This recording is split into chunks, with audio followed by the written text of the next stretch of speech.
আজকে আমরা কিছু মহৎ মহৎ মানুষদের বক্তব্য শুনব, যারা জীবনে কঠোর পরিশ্রমের মধ্যে দিয়ে সুপ্রতিষ্ঠিত হয়েছেন, এবং তাদের বক্তব্যগুলো পড়লে বা শুনলে একজন ছাত্রের পড়ার প্রতি যে অনুপ্রেরণা ও গতি সেটা বাড়বে। আসুন আমরা সেই বক্তব্যগুলো একবার পড়ে নিই। যদি তুমি সূর্যের মতো উজ্জ্বল হতে চাও, তবে প্রথমে তোমাকে সূর্যের মতোই পড়তে হবে। এ কথা বলেছেন এপিজে কালাম। স্বপ্ন দেখুন, স্বপ্ন সত্যি হওয়ার আগে আপনাকে স্বপ্ন দেখতে হবে, কারণ স্বপ্ন চিন্তায় রূপান্তরিত হয় আর চিন্তা কর্মে পরিণত হয়। আসল বিজয়ী তারা নয় যারা কখনো জীবনে ব্যর্থ হয় না, বরং তারাই হলো প্রকৃত বিজয়ী যারা কখনো হাল ছাড়ে না। এ কথা কে বলেছেন? এপিজে কালাম।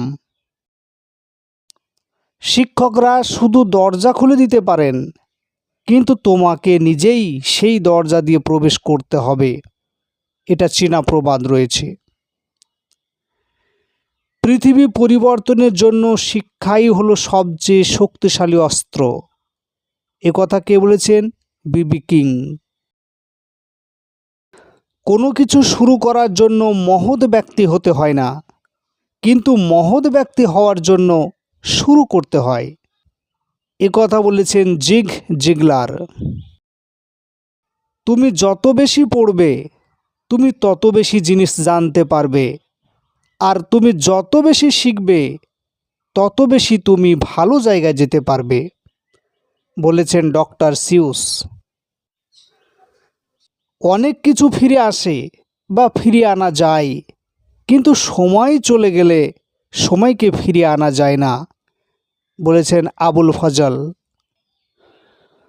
কঠোর পরিশ্রম ছাড়া সাফল্যের জন্য চেষ্টা করাটা অনেকটা বীজ না বুনে ফসল তোলার চেষ্টার মতোই, বলেছেন ডেভিড ব্লাই। আমাদের সবচেয়ে বড় দুর্বলতা হলো হাল ছেড়ে দেওয়া। সফল হওয়ার সবচেয়ে নিশ্চিত উপায় হলো সর্বদা আরও একবার চেষ্টা করা, বলেছেন টমাস এডিসন। আমি আমার জীবনে বহুবার ব্যর্থ হয়েছি, আর সেই কারণেই আজ আমি সফল হয়েছি, বলেছেন মাইকেল জর্ডান। শিক্ষাই হলো ভবিষ্যতের পাসপোর্ট, কারণ আগামীকালটা তাদেরই হবে যারা আজের জন্য প্রস্তুতি নেই, বলেছেন ম্যালকম এক্স। যে ব্যক্তি কখনো ভুল করেনি, সে কখনো নতুন কিছু করার চেষ্টাও করেনি, বলেছেন আলবার্ট আইনস্টাইন।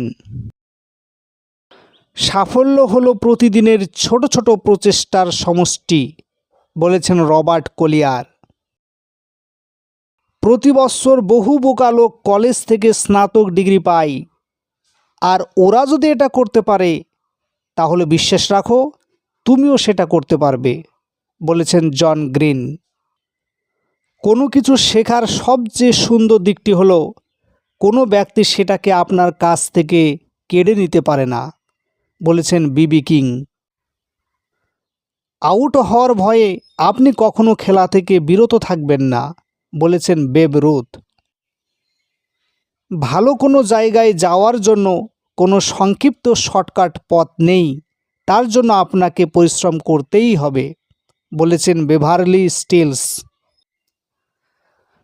প্রতিভা হলো 10% অনুপ্রেরণা আর 90% কঠোর পরিশ্রম, বলেছেন টমাস এডিসন। যে প্রশ্ন করে সে হয়তো 5 মিনিটের জন্য বোকা হয়, কিন্তু যে জানার জন্য প্রশ্ন করে না, সে চিরকালই বোকা থেকে যায়।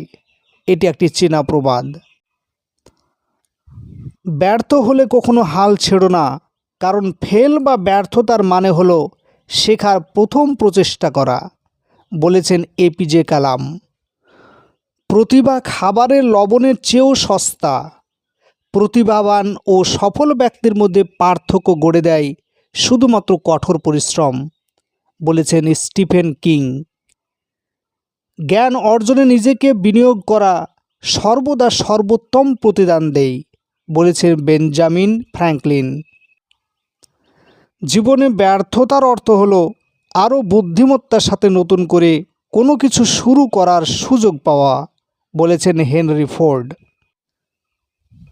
সময়ের সাথে সাথে তোমার প্রতিভা ও দক্ষতা উন্নত হবে, কিন্তু তার জন্য তোমাকে শুরু করতে হবে, বলেছেন মার্টিন লুথার কিং জুনিয়র।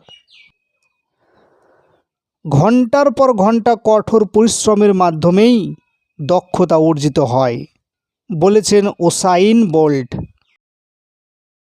সাফল্য সাধারণত তাদের কাছেই আসে যারা সেটা খোঁজার জন্য এতটাই ব্যস্ত থাকে যে সে আর অন্য কিছু করার সময়ই পায় না, বলেছেন হেনরি ডেভিড থোরো।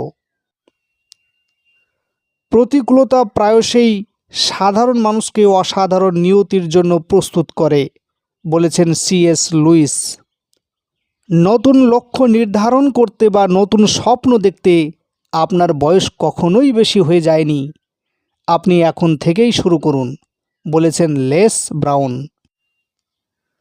আপনার ভবিষ্যৎ নির্ভর করে আপনি আজ কি করছেন তার ওপর, বলেছেন মহাত্মা গান্ধী। তোমার সময় সীমিত, তাই খারাপ জীবন যাপন করে তা নষ্ট করো না, বলেছেন স্টিভ জবস। তোমার যা আছে তা দিয়েই তুমি যেখানে আছো সেখানেই তুমি তোমার সাধ্যমতো চেষ্টা করো, বলেছেন থিওডোর রুজভেল্ট। আপনি বিশ্বাস করুন যে আপনিও এটা করতে পারবেন, তাহলেই আপনি আপনার টার্গেটের অর্ধেক পথ পেরিয়ে গেলেন, বলেছেন থিওডোর রুজভেল্ট। অভাব যখন দরজায় এসে দাঁড়ায়, ভালোবাসা তখন জ্বালানা দিয়ে পালায়, বলেছেন শেক্সপিয়ার। মানুষ প্রতিষ্ঠিত হওয়ার পরে যে ব্যবহারটা সে করে সেটাই তার আসল চরিত্র, বলেছেন রেদওয়ান মাসুদ।